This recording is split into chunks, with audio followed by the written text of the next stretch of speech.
সন্ত্রাসবাদী বলার প্রতিবাদে সরব হলো ভারত ভাবনা। দোষীদের উপযুক্ত শাস্তির দাবিতে রাজ্যপালের কাছে স্মারকলিপি দেওয়ার চিন্তাভাবনা। সম্প্রতি বিদ্যাসাগর বিশ্ববিদ্যালয়ের প্রশ্নপত্রে বিপ্লবীদের সন্ত্রাসবাদী বলে উল্লেখ করে বিপ্লবীদের অবমাননা করা হয়।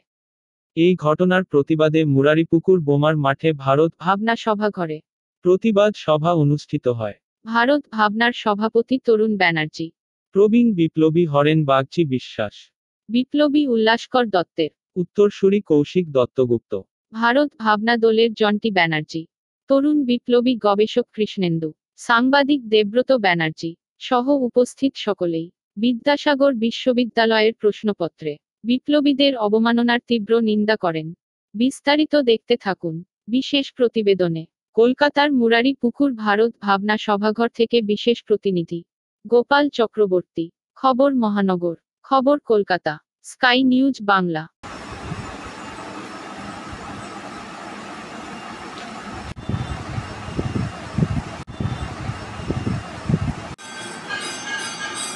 গত কয়েকদিনে আমরা দেখতে পেয়েছি মেদিনীপুরের বিদ্যাসাগর ইউনিভার্সিটিতে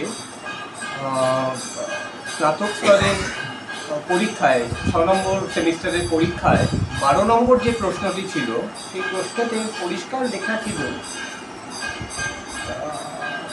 বিপ্লবীদের, তৎকালীন বিপ্লবীদের মানে চরমপন্থী বিপ্লবীদের কথাই বলবো, কারণ সেখানে উত্তর হিসেবে যে উত্তরগুলো আসার কথা ছিল সেই উত্তরগুলো চরমপন্থী বিপ্লবী। সুতরাং সেই চরমপন্থী বিপ্লবীদের সন্ত্রাসবাদী বলে আখ্যা দেওয়া হয়। দেখুন, সমস্যার মূলে আমাদের প্রবেশ করতে হবে। বিভিন্ন মানুষ, বিভিন্ন লোক, আমরা চারদিকে যিনি প্রশ্নপত্র যারা সেটার্স আছেন, যারা মডারেটার্স আছেন, তাদেরকে আমরা দোষ দিচ্ছি, তাদেরকে আমরা বলছি তারা কী করে অমুক কাজ করলেন, কী করে বিপ্লবীদের সন্ত্রাসবাদী লিখলেন। অবশ্যই তারা একটা ভুল করেছেন। তারা যে বইগুলো দেখে পড়ান সেই বইগুলোতে তৎকালীন ব্রিটিশের মানে সোকল কলোনিয়াল রুল যেটা চলেছিল তাদের যে ভাষা, সেই ভাষাটাকেই তুলে ধরেছেন। তারা তাদের বুদ্ধিটা কাজে লাগাননি মানে দেখুন, তাদের ম্যাক্সিমাম মানুষজনেরই বয়স যথেষ্ট, তারা প্রফেসর এবং তারা সবাই স্বাধীনোত্তরকালেই জন্মগ্রহণ করেছেন এই দেশে এবং ডেমোক্রেসিতেই লালিত পালিত হয়েছে। এই অবস্থায় থেকে তারা সেই প্রপার শিক্ষা নিয়ে নিজেদের গ্রুম করেও আজকের দিনে দাঁড়িয়ে তারা সেই বিপ্লবী যে আদর্শবাদী নেতারা বা গ্রাউন্ড লেভেলের ওয়ার্কাররা সেই সময় লড়াই করে ব্রিটিশ শাসনের অপশাসনের বিরুদ্ধে লড়াই করেছিলেন, তাদেরকে হত্যা করে তাদেরকে ভয় দেখিয়ে আমাদের দেশ ছাড়া করেছিলেন, তাদেরকে সন্ত্রাসবাদী বলছেন। অর্থাৎ তারা কিন্তু সেই অর্থে শিক্ষিত হয়ে উঠতে পারেন। এটা এক। 2 নম্বর, ওনারা যে প্রশ্নগুলো করছেন কোনো না কোনো পাঠ্যপুস্তক থেকে, সেই পাঠ্যপুস্তকে সম্ভবত এখনো পর্যন্ত এই কোট আনকোট সন্ত্রাসবাদ শব্দটি কোথাও না কোথাও রয়ে গেছে। কারণ দেখুন, এটা প্রথমবার ঘটেনি আমাদের জীবনে। গত 6 বছরে মানে 2018-তে আমি যদি খুব ভুল না করি ক্লাস 8-এর একটি পাঠ্যপুস্তকে সন্ত্রাসবাদী আখ্যা দেওয়া হয়েছিল প্রফুল্ল চাকি ক্ষুদিরামকে। পরবর্তীকালে 2023-এও আমরা তার রিপিটেশন দেখেছি। এটা 2025। অর্থাৎ গত 6 বছরে 3 বারের মতন একই জিনিস ঘটলো। অর্থাৎ এটাকে আমি আর ভুল বলতে পারি না। ভুল একবার হয়, 2 বার হয়, কিন্তু বারবার যদি ভুল হতে থাকে তার মানে সেটা রাজ্যের সরকারের সদিচ্ছার বহিঃপ্রকাশ নয়। অর্থাৎ রাজ্য সরকার এখনো পর্যন্ত বিদ্যালয়ের সমস্ত পাঠ্যপুস্তকগুলির মধ্যে থেকে এই সন্ত্রাসবাদ শব্দটি কোথাও থেকে সরাতে পারেননি।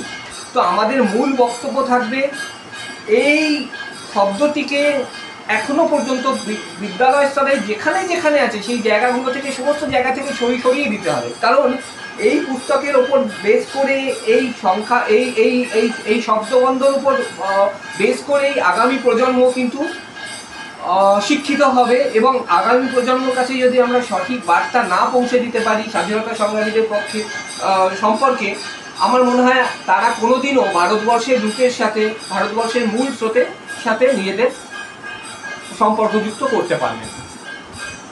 Thank you.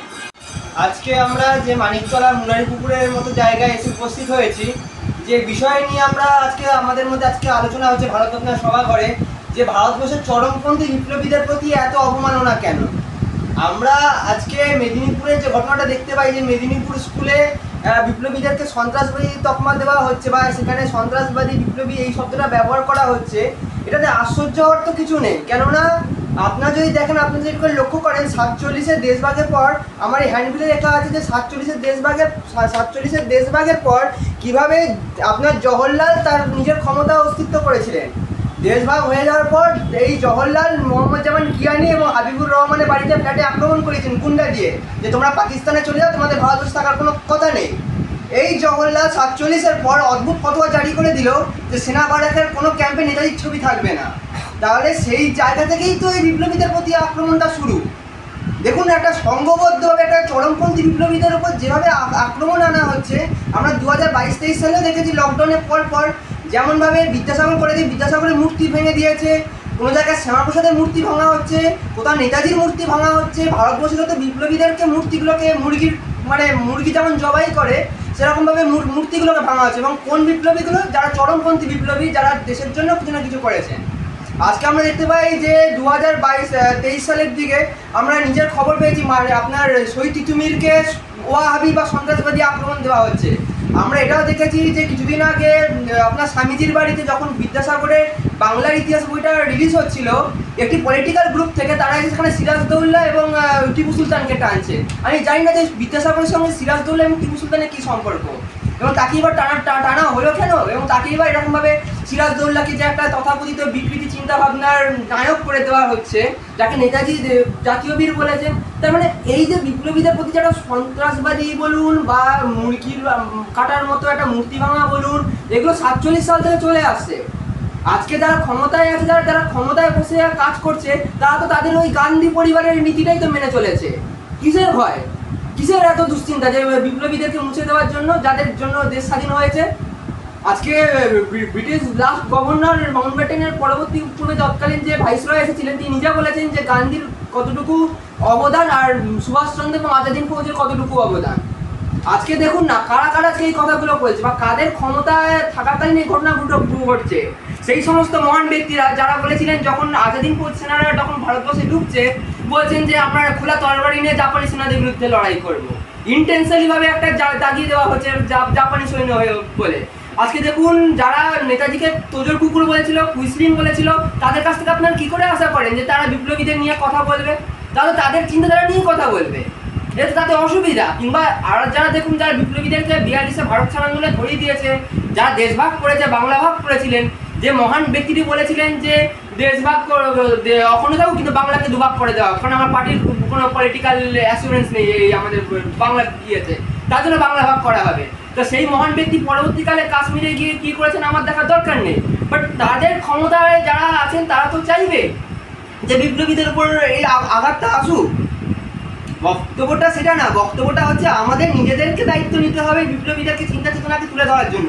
কারণ এই চিহ্নগুলো যদি মুছে যায়, আগামী দিনে আরও সর্বনাশ ঘটবে। এবার ঘরের থেকে মেয়েদেরকে টেনে নিয়ে যাবে। আপনারা যে রুখে দাঁড়াবেন, বিবেকানন্দ যে বারবার বলতো যে দুর্বৃত্ততার বিরুদ্ধে রুখে দেওয়া উচিত, সেই রুখে দেওয়ার চিন্তাধারাটাই তো বিপ্লবীদের মধ্যে ছিল। নাহলে ব্রিটিশদেরকে কি অসহযোগ আন্দোলন করে চিত হয়ে শুয়ে থেকে কি আর দাঁড়ানো যেত? তা সেই চিহ্নগুলোকে যখন মুছে দেওয়া হবে, তাহলে তেমনই অবস্থা হবে। নখহীন দাঁতহীন একটা শিশু যাকে আক্রমণ করার সুবিধা, তাতে আরও ঘটনা ঘটতে থাকবে এরকম। তাই আমাদের নিজেদের দায়িত্ব, নিজেদের উচিত এই চিহ্নগুলোকে বাঁচিয়ে রাখা, এই চিহ্নগুলোকে তুলে ধরা এবং এই চিহ্নগুলোকে নতুন প্রজন্মের কাছে তুলে ধরা বেশি বেশি করে। আর এই বলে আমি বক্তব্য শেষ করবো, যাতে এই বিপ্লবীদের চিন্তা চেতনাগুলোকে আরো বেশি করে তুলে ধরান, পরিচয় করেন যে নতুন প্রজন্মের সঙ্গে, নাহলে আরো ভয়ানক দিন অপেক্ষা করছে আপনাদের জন্য। জয় হিন্দ, বন্দে মাতরম। আপনারা জানেন মেদিনীপুরের বিশ্ববিদ্যালয়ে ভারতীয় বিপ্লবীদের সন্ত্রাসবাদী আখ্যা দিয়ে ইতিহাসের প্রশ্নপত্রে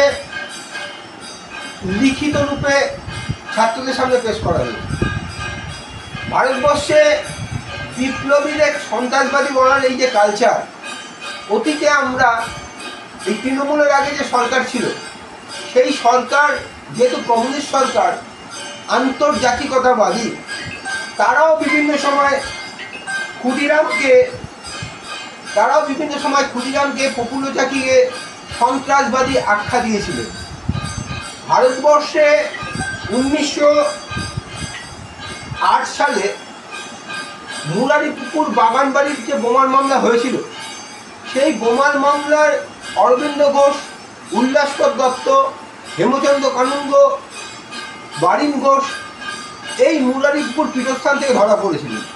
এবং প্রথম বিপ্লবী সংগঠন 1902 সালের প্রমথনাথ মিত্রের হাতে অনুশীলন সমিতি, পরবর্তীকালে যুগান্তর পত্রিকা।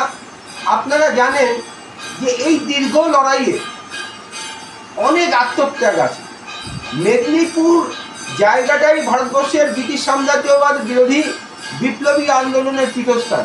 1931 সালে ম্যাজিস্ট্রেট পেডিকে হত্যা করে বিমল দাশগুপ্ত। 32 সালে ডগলাসকে হত্যা করা হয়। 33 সালে বার্চকে হত্যা করেন অনাথ বন্ধু পাজা। তো আমরা যারা ভারতবর্ষের বিপ্লবী ধারায় বিশ্বাস করি, আমরা যারা উল্লাসকর দত্ত, হেমচন্দ্র কানুঙ্গ এই ধারায় বিশ্বাস করি, আজকে আমাদের মধ্যে উপস্থিত হয়েছেন কৌশিক দত্তগুপ্ত, উল্লাসকর দত্তের নিকটাত্মীয়।